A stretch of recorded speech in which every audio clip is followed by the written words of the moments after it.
The Kansas City Fed Manufacturing Survey.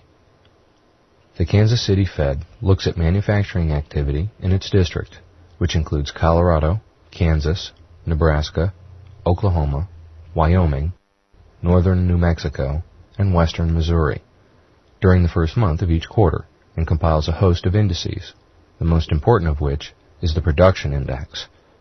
For all indices, a value of 0 indicates that the level of activity is unchanged. Positive values signal expansion.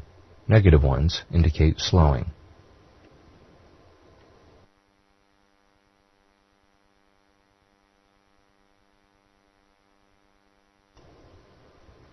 Leading economic indicators. Compiled monthly by the Conference Board since 1995. Before then, the Commerce Department's Bureau of Economic Analysis put it together. This index aims to flag highs and lows in the business cycle. It is based on 10 economic indicators ranging from initial jobless claims to money supply, and because it comes out more than a month after the period it measures, it seldom surprises anyone.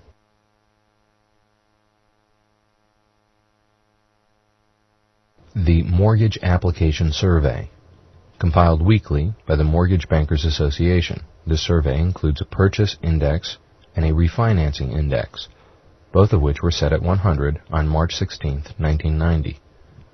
Mortgage activity is spurred by low interest rates, income growth, and consumer confidence.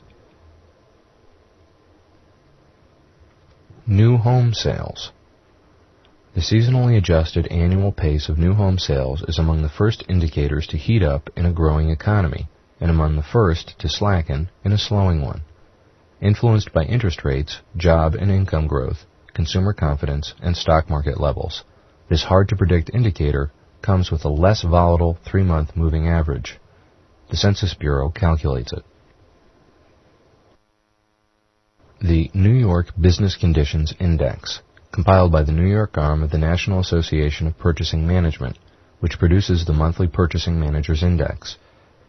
This monthly indicator measures overall business activity in the New York area.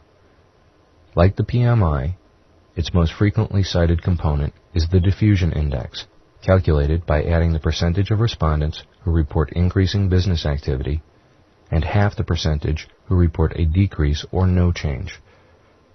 Thus, readings over 50 signal an increase, and those under 50 detect a slowdown.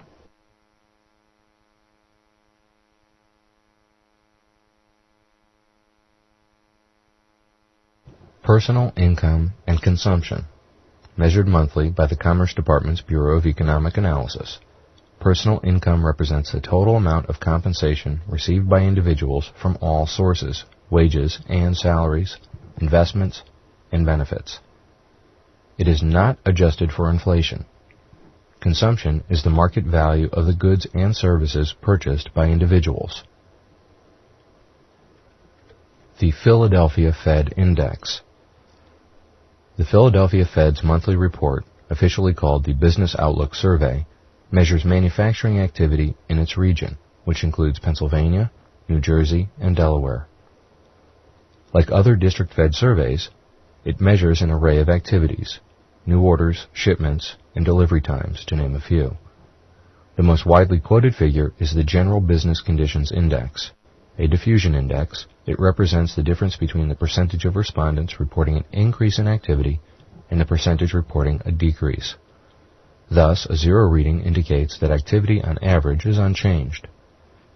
Positive readings signal a bias toward expansion, and negative readings indicate that activity is slowing.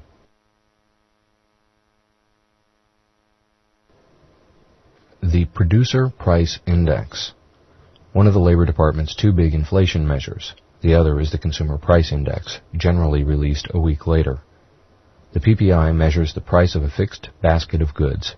The CPI tracks the prices of goods and services.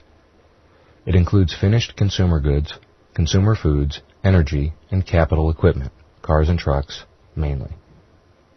Labor also calculates a core rate, which excludes the sometimes volatile prices of food and energy. The index was set at 100 in 1982, but economists pay attention to the percentage change from month to month rather than to the index value itself.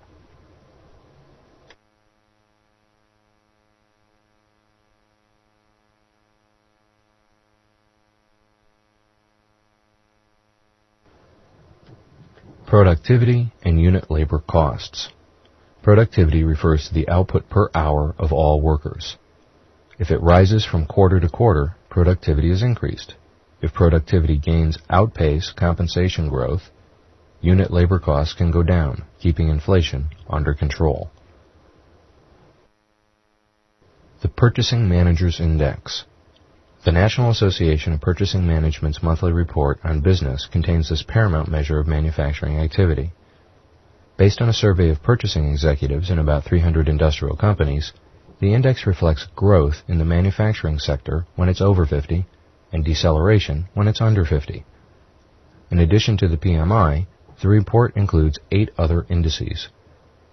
The Supplier Deliveries Index measures the degree to which suppliers are keeping manufacturers waiting for materials, a factor that could contribute to inflation by slowing production.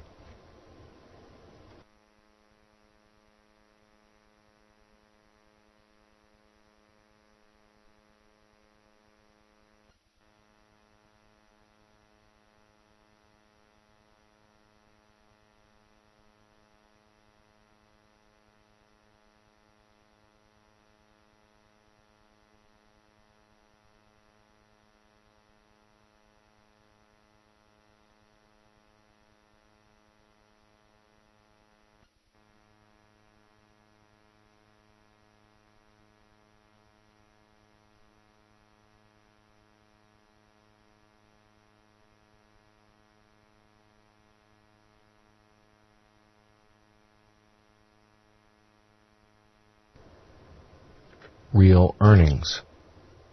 This monthly figure from the Labor Department measures how much money employees on average are taking home each week, adjusted for inflation.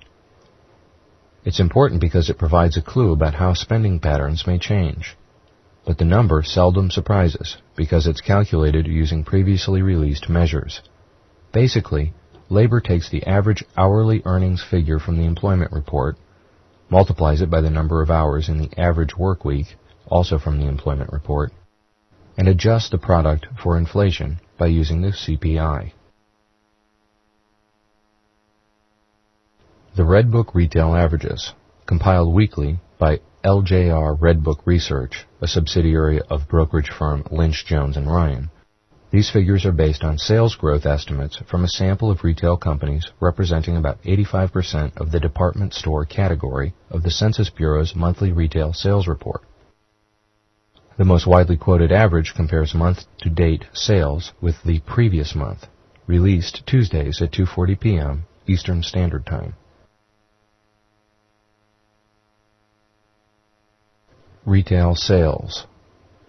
The Census Bureau measures the amount of money consumers spend each month, adjusting for differences caused by seasonal factors, holidays, and the varying number of workdays per month, but not for inflation.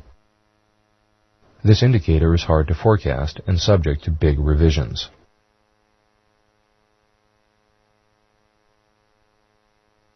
The Richmond Fed Surveys.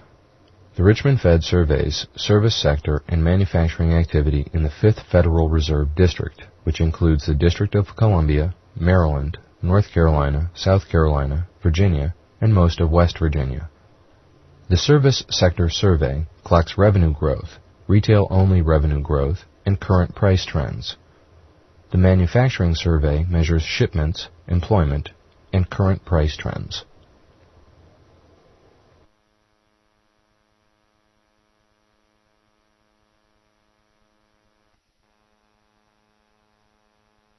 Wholesale trade. The Commerce Department measures the monthly change in wholesalers' sales and inventories and calculates the inventory-sales ratio. If inventory growth exceeds sales growth for a prolonged period, economists expect wholesalers to start ordering less, slowing manufacturing activity. Conversely, sales growth exceeding inventory growth is read as a sign of an impending increase in orders,